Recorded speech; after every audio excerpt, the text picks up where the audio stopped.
Hi, my name is Harriet Adkins, and I'm team lead for Curling Companion, sponsored by Kelsey Schneider.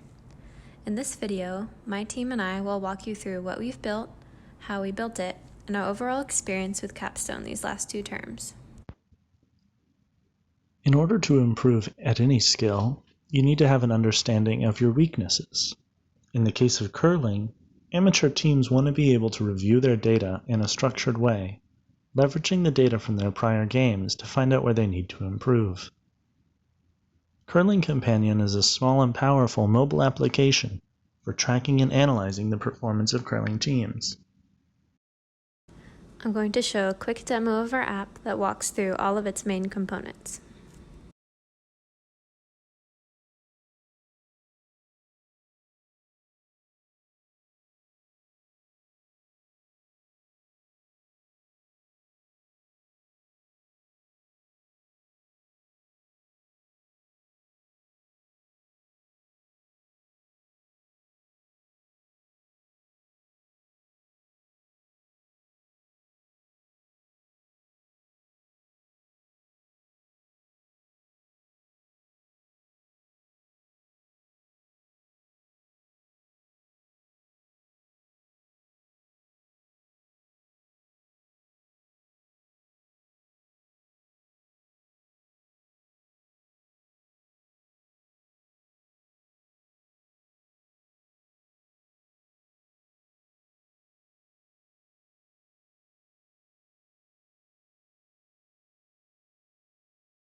When looking through the market at curling software, we've found that most of it is either geared toward the professional Olympic curlers, and so is expensive and complicated, or intended for beginners, and so too simplistic. The goal of Curling Companion is to help serious amateur teams who want to practice in a way focused and informed by analysis of their performance data. The main features of Curling Companion are recording shot and game scores as you play, recalling previous games and stats, quick access to curling rules and terms, and tracking of major curling events. It also has a settings feature for sound and vibration.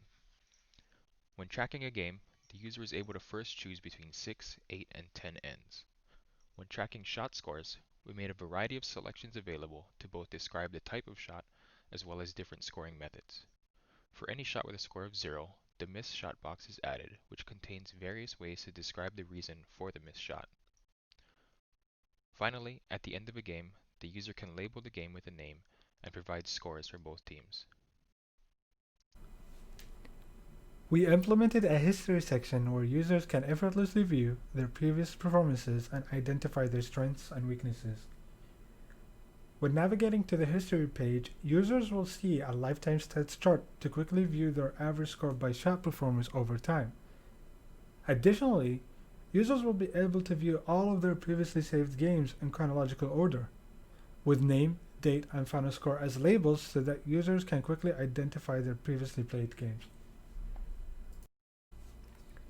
Users can also view the details of a given game by pressing the Game Details button. Pressing the button will send the user to a statistics screen that breaks down the game data to team and individual performances. Users will be able to see the team's leading performer, as well as general stats such as shot distribution, average score by shot type, and shot score progression during the game. I would like to talk about the statistic part. Curling Companion is an amazing application that can help you analyze your data based on the data you input. The reason that we want to use the statistic to show the data is that it is an easy way for the user to understand the data. And it is easy to see the difference between the data through the statistic. After you record your data, we provided 3 types of the statistic for the user to view.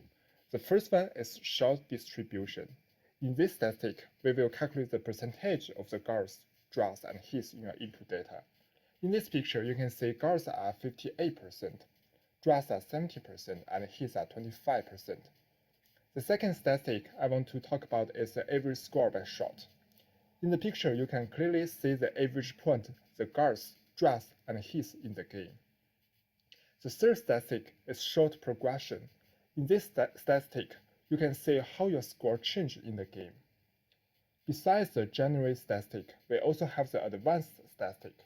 The advanced statistic is available under the lead, second, third, and skip part. Each of the statistics divided by inter and outer.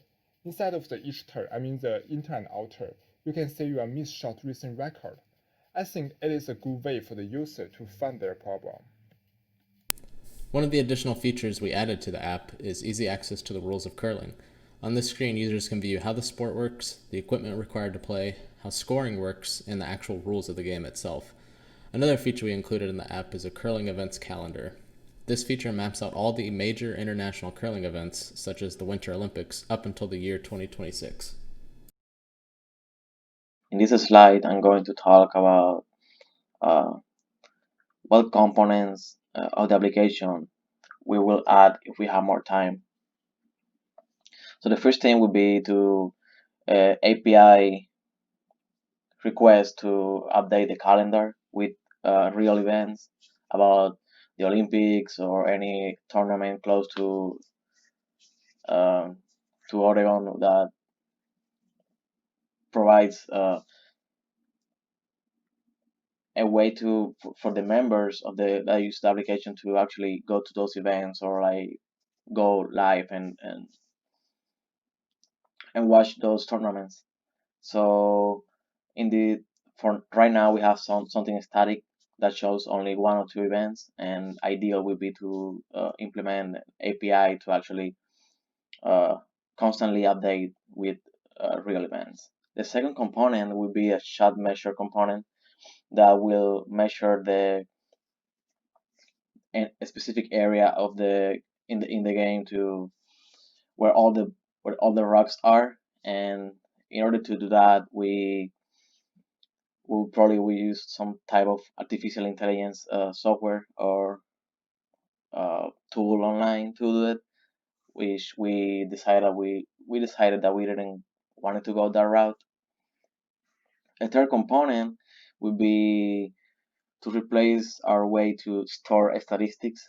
Ideally we will use a database to do this, and for last one it will be like social component.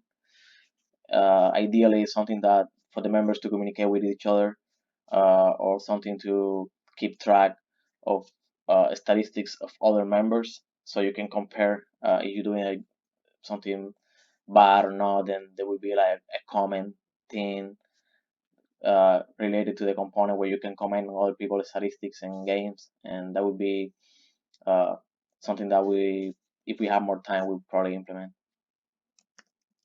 For architecture, we felt it made the most sense to design the app as a series of screens. Each screen is its own component that handles both the user input and interface for that screen. When user input occurs, the state of that component is updated and the interface will respond accordingly. For example, if a user is playing a game and their shot is a miss, their input is stored by the shot component and a new section will be rendered on the UI that allows the user to select reasons for why the shot was missed. We felt this approach really simplified our design, as we could develop components that would only handle what they would be concerned with. One of the foundations of React Native is that data flows in one direction. In our app, when a user navigates to a new screen, data from the previous screen is received by that component. From here, any new data is appended to the previous data and is then sent to the next screen when the user moves on. In our architecture diagram, you will see all the components of our app and how we've embraced this unidirectional flow of data. The only exception is in our game and shot components, which pass data back and forth, but even in this instance, the data sent and received only comes from one place.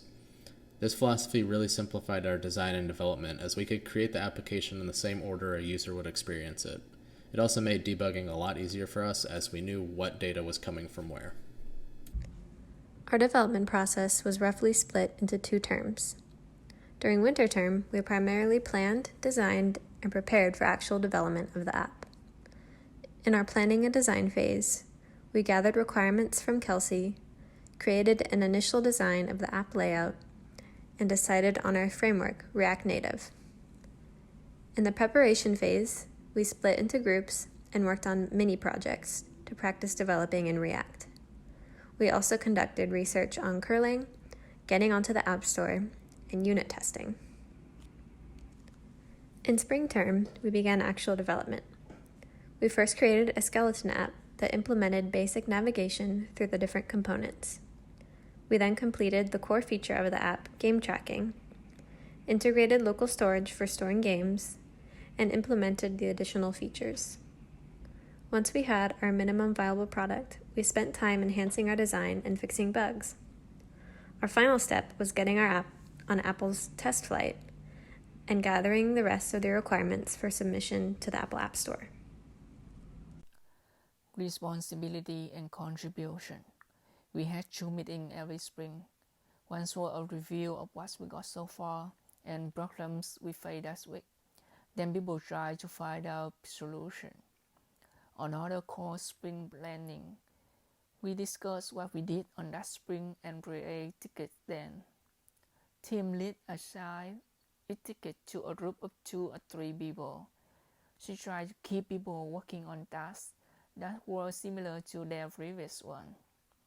Every ticket needs at least 2 approvals before merge. It also needs to be tested on both iOS and Android to make sure it works correctly.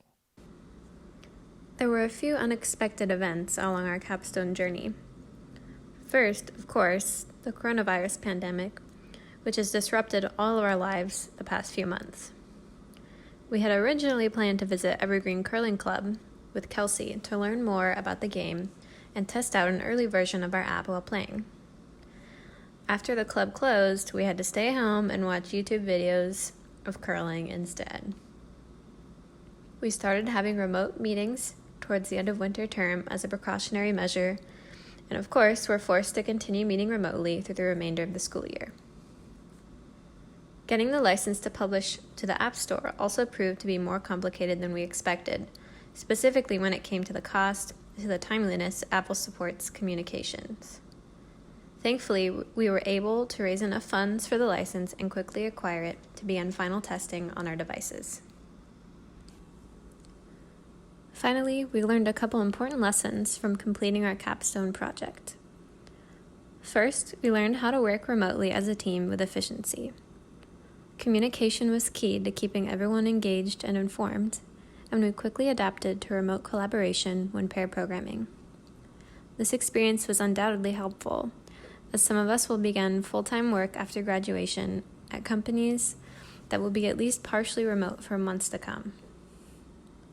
The most important lesson we learned from Capstone is that prior experience, or a lack thereof, should not be a barrier for working with new and unfamiliar technologies. Most of us had little to no experience with app development, the React Native framework, or agile development team projects in general. Despite this, we were able to come together to create something that we are all very proud of that reflects the time and effort we put into this learning experience. This lesson will be invaluable as most of us continue into the workforce as junior software engineers in environments that may at times feel isolating, unforgiving, or overwhelming. We are all more capable than we lead ourselves to believe, and I hope that we can remember this going forward. I'm very excited to see what the future holds for all of us. Thank you for watching.